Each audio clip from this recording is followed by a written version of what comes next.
அதுபோன்று கெடிலம் ஆற்றினார்கள் சொல்லும்போது ஒரு சட்டமன்றத்தில் பேசும்போதே சபாநாயகர் அப்பாவு அமைச்சர் துரைமுருகனுக்கு பேச வாய்ப்பு கொடுத்ததால் பன்ருட்டி சட்டமன்ற உறுப்பினர் வேல்முருகன் கடுப்பில் முகம் சுளித்த சம்பவம் அரங்கேறியுள்ளது. ஏற்கனவே இவர் சபாநாயகர் மீது குற்றச்சாட்டு முன்வைத்தது குறிப்பிடத்தக்கது. மாண்புமிகு பேரவைத் தலைவர் அவர்களே, என்னுடைய தொகுதியில் நத்தம், சிறுகிராமம், வீரப்பெருமுள், சேமக்கோட்டை, மணப்பாக்கம், கொளப்பாக்கம், பைத்தாம்பாடி, உளுந்தம்பேட்டு, எணதிரிமங்கலம், கரும்பூர், உறையூர், அக்கடவள்ளி, கன்றக்கோட்டை, புலவனூர், மேல்குமாரமங்கலம், அனந்தபுத்தூர், எல்லன்புரம், பூங்குணம், செட்டிப்பற்றை, ஏழ்மேடு, பிஎன் பாளையம், பன்றக்கோட்டை, மேல்பட்டாம்பாக்கம், அதுபோன்று கெடிலம் ஆற்றினார்கள். சொல்லும் போது ஒரு பேரை சொல்லி இது உட்பட இத்தனை ஏரின்னு சொல்லிடலாம். அதான் 23 ஏரிகள் சொல்லிட்டேன். அதே மாதிரி நம்முடைய கெடிலம் ஆற்றை ஒற்றமேரிக்கு நெய்வேலி தொகுதிக்கும் எனக்கும் சேர்த்து ஒரு 12 ஏரிகளுக்கு மேல் இருக்கிறது.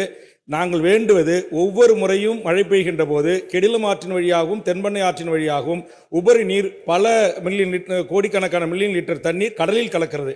ஆதலால் நீர்ப்பாசனத்துறை மாண்புமிகு அமைச்சர் அவர்கள் ஒரு விரிவான திட்டத்தை தயார் செய்து அந்த மாவட்ட கனிம நல நிதியின் ஊடாகவும் என்எல்சி நம்முடைய தமிழ்நாடு அரசுக்கு தருகின்ற ராயல்டி நிதியினூடாகவும் அந்த மாவட்டத்து மக்களுடைய மேம்பாட்டிற்கு அந்த நிதியை பயன்படுத்தி இந்த ஏரிகளை தூர்வாரி கரைகளை பலப்படுத்தி அங்கு தொடர்ந்து நாங்கள் விவசாயம் செய்வதற்கு எதிரான வாய்ப்பை உருவாக்கி தருவீர்களா என்பதை தங்கள் வாயிலாக கேட்டு அமர்கிறேன். காரணம் அமைச்சர் அவர்கள் அதைத்தான் நான் பேரவைத் தலைவரே அதைத்தான் முன்னாலே சொன்னேன்.